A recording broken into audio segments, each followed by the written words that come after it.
Hello, I'm Uriah from Productive Therapist, and this is 10 Questions with the brilliant but humble Maureen Werrbach from Urban Wellness and the Group Practice Exchange. Enjoy. Hey, this is Maureen Werrbach, owner of the Group Practice Exchange and Urban Wellness. I'm super excited that Uriah asked me to do 10 questions. So I'm on today to talk about the answers to the 10 questions that he has for me. So what is your name and your job title or license type? So my name is Maureen, and I'm an LCPC in Illinois, and I have a few job titles. I own a couple of companies, a group practice in Chicago, so I'm the CEO there and therapist there. I also own the Group Practice Exchange, where I do group practice coaching for people, and so I'll say I'm a coach in that. And then I also co-own Group Practice Builders with a business partner friend of mine, and that I'll say we call each other kind of the hosts. So we run a conference each year for group practice owners, and we host it. What do you love about your job or business? So what I love the most is two things. I'm thinking here as I'm talking. I decided I'm not prepping ahead of time, so you're going to get my raw, unfiltered, literally thinking through it as I'm going through these questions, thoughts. So what I love about my job is two things. One is the flexibility it provides and the creativity that I get to have in the position. I really enjoy being able to pivot, and my brain is always going 100 miles an hour. So I like that I get to kind of work creatively and go from one direction to another and shift focus if I want to. It really kind of works for my brain. So I love that. But the other thing is I love the ability to have a larger impact. And so with both of the businesses, or all three of the businesses, it's not just about me, which I love. I've created some things that allow me to bring on people that can help me create a larger impact in the communities. So with my group practice, we have about 40 therapists, which means that we can help more people in the community, reduce stigma, and help people feel their best. And it goes beyond just me doing therapy, which I love. And then with the coaching, I get to help other group practice owners create their vision and create a larger and lasting change in the areas that they're in, which is amazing to me. So those would be the two things that I love most about the businesses that I do have. What are 1 to 2 things that you always do in the first 60 to 90 minutes of your day? I do what I shouldn't do, which is most of the time I check my phone. Oh, it's the worst. Everything that I read says it's bad. I know it. And I almost wanted to lie on this and say I get up and do some yoga or something, but no, I don't. I do exactly what they tell you not to do, which is I turn over, I look at my phone, and I see if anyone's texted me, if I have any emails, I check Facebook. I do all the things I shouldn't do. Every once in a while, like once a week, I force myself not to, and it's so hard. Ideally, I would get up and work out. What I do now is I get up, or I look at my phone and kind of delete things. For those of you that know me, you know that I hate seeing the red numbers showing how many emails I have unread or how many messages I have unread. So my main purpose for checking that in the morning is literally just to get rid of those numbers, not because I'm super curious about it, but afterwards, after I get up, I go for a walk to Starbucks, and that's kind of my morning routine. Ideally, I'd be getting up, working out a little bit, taking my morning walk, and then looking at my emails. But as of right now, that is definitely an area that I need to focus on more, and I suck at it. And it's the area where I'm not the greatest entrepreneur, business owner. You know, they have all these books and articles where it's like the top 3 things that the most successful business owners or entrepreneurs are doing. And usually one of those top 3 things is not checking technology when they wake up. So a goal of mine, but maybe in 2021. What is your go-to drink or snack for productive energy? Mine is my mocha frappuccino during the summer months, and in the winter months, it is just the hot mocha. I'm pretty consistent. I don't take a lot of risks when it comes to food and drink, so I always get the same two things, and it's literally the same thing, either hot or cold. What does a very productive day look like for you? I'll say Mondays are my most productive day, and it's my favorite day of the week because I feel like I accomplish a lot. But for me, what's most productive is when I know what I need to do, and I'm able to get those things done. I know it sounds so basic, but like many entrepreneurs, I feel like if I'm not writing down the things that I need to do in my business that day, I tend to be scattered. I tend to do things kind of halfway and have a handful of tabs up where I'm, answering an email while also, writing a blog, while also putting together a presentation or whatever it is. But I kind of have my hands in like a bunch of things at once and not really fully engaged in any one of those things. That's like my least productive type of day because I feel like I end the day with having half done everything but not fully finishing one thing.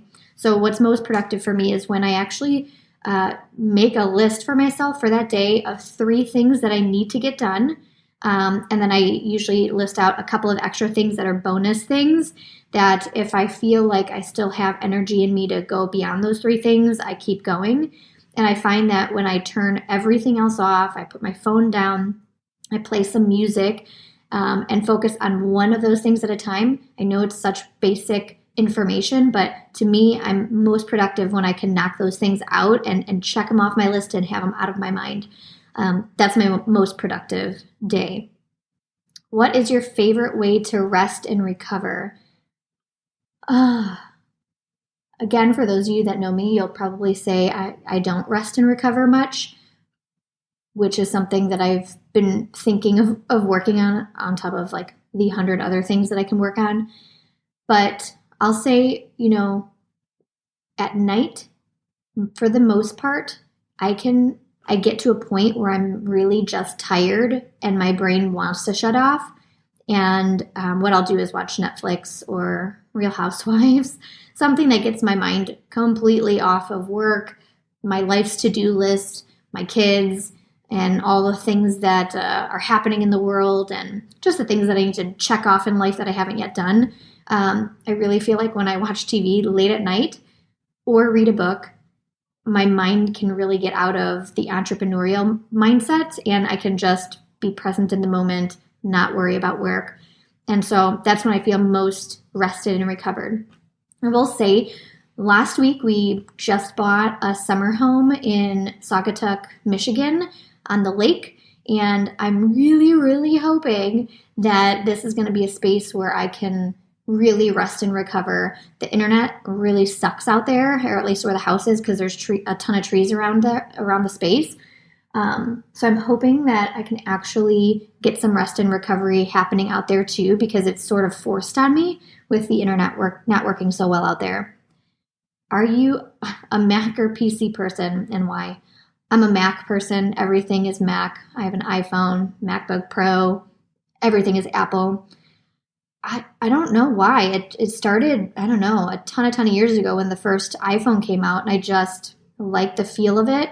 I like the way the MacBooks look, and now I feel like it's habit. I just automatically go to the next level of Mac or iPhone or Apple product when they come out, and I'm not really thinking through it. Uriah, you're going to probably be annoyed with that answer because it's literally the least tech answer ever. There's no rhyme or reason to it other than I like the user experience. I like the way the interface is, and I just don't look at what the PC has going on when it makes its updates because I'm just in a mode of I'm comfortable with Mac. I think it does everything I need it to do, so I don't switch. So maybe a boring answer or not a very technologically savvy answer, but I'm a Mac Apple person all the way. What is one of the best business books you have read? I mean, I read at least one business book a month, so there's so many that come to mind. I will say for what I do the most of, it would be Radical Candor. It's a leadership book, and I feel like that's one area that I have had to focus on a ton. Leadership wasn't something natural to me, so when I started my business in 2012, it was one area that I realized I needed a lot of work on, and it's something that I focus on a lot and have grown a ton in. And Radical Candor, it's by Kim Scott, is a really great book at learning how to be radically candid in your communication as a leader with your teams, with your staff, and just in general with people. And I love the concept of what it means to not be radically candid, and how when you're not honest and open and direct with how you feel and what you're thinking in business, you can actually make the work experience for your team worse. So essentially, instead of not having candid conversations that might be uncomfortable, which that was kind of my baseline, was to just not talk about things that were uncomfortable. If I didn't like what someone was doing, I would just let it go and move on. That I actually was perpetuating the system of not having them grow inside of my workplace. And so Radical Candor, that book was really helpful in getting me to a place where I was able to have uncomfortable conversations, where I knew that the purpose of having those conversations would be bringing us both to a better place as colleagues, as people working in a business. And so I really love that book. If I have to pick one, I'm going to pick that one. If you were a hot sauce, what would your spice level be?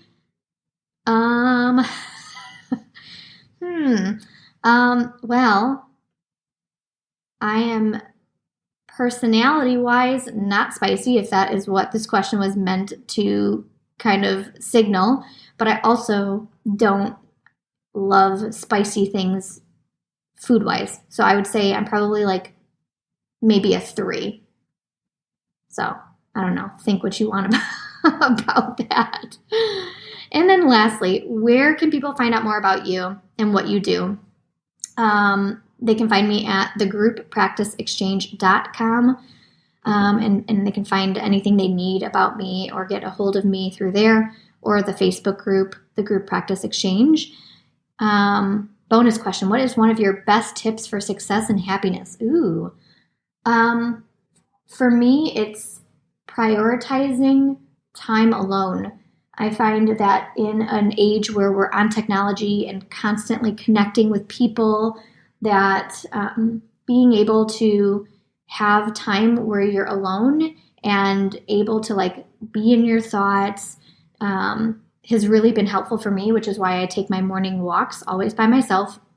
And it's a time where I can just decompress, where I can, there's no expectations on me. There aren't other people needing anything from me. So I feel like it sets my day really well and is a super important aspect for all people, whether it's going for a walk or doing something else, but really being able to be okay being alone for some amount of time and using that time well to rest and recover. For me, that ability to be able to be alone and do what I need to do and not have other people, interjecting or having to take care of anyone else for some amount of time each day has been really helpful for my own sanity and ability to be really present when I am with my kids or am in my business or am with my spouse. So that would be my best tip for success and for happiness.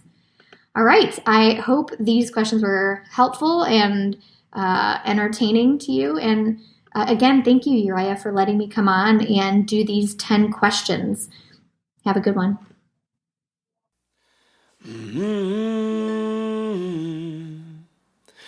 Don't let me down. Don't give in now. Don't let me down. 'Cause I'm one goodbye from the grave.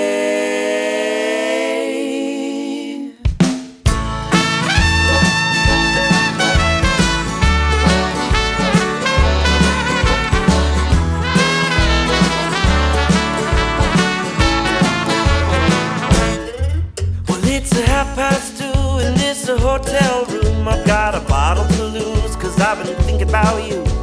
I may be called a bit dramatic, I know, but I'ma put my cards in play. Can we go back to the sunny side where all seemed right? You was playing your piano and I was smoking my pipe. I guess I should've listened to the words you said. Now I'm begging you to stay. Don't let me down, don't give it now. Don't let me down, 'cause I'm one goodbye from the grave.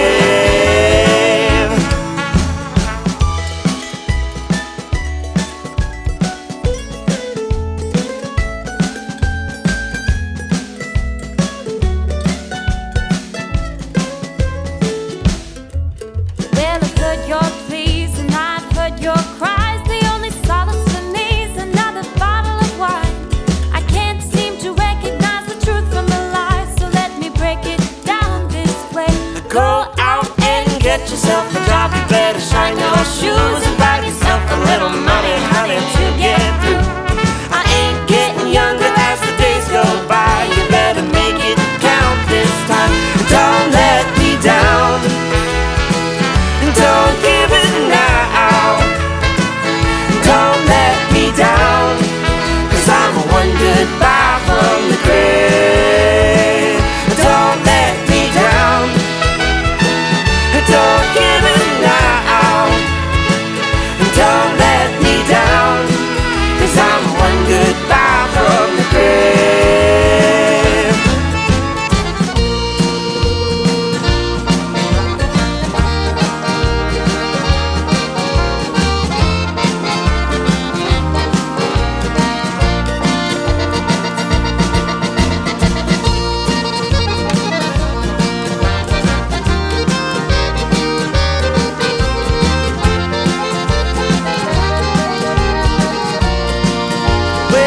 Well, baby, we've got one another to say.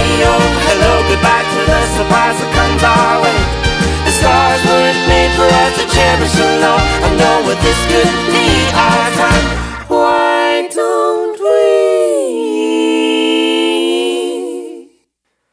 cut the ties that bind us and hit the road? Just you and I will make it out there on our own.